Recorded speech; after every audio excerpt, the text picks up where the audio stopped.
In my many years of experience working with companies, I never saw a business plan being accurate. Never, never, ever. So either you underestimate or overestimate, but being right on the money, never seen it. Because indeed, it's so difficult to predict what's going to happen. If you are an investor, you want to see what is the upside of my investment. So, but you run the risk of being overly optimistic, and then the investor says, what? And so you're not, what are you smoking, right? It can't possibly be that big. Or sometimes it's actually, if you lowball it, then the investors say, you don't know what you have. And so finding a right balance on the business plan at the beginning is extremely difficult. And so my approach when we start a new company or I'm advising a new company, I always say, state the assumptions.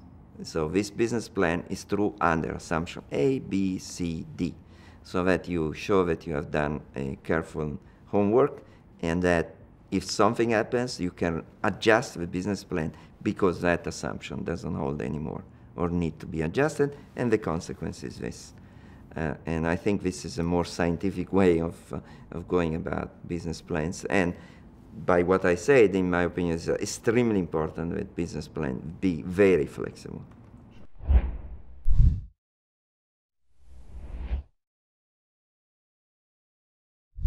In general, in the small companies, it's all directed towards growth, right? So you don't care very much about the balance sheet, right? So the thing that matters the most is growth.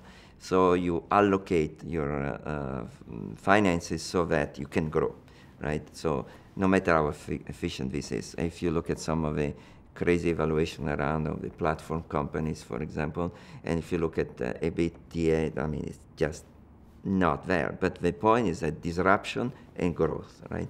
On the other hand, if you are a company in a more established market, then you have to consider the value of the stock in the stock market, which implies that very often the cash that you generate from your operation is used to acquire your own stock.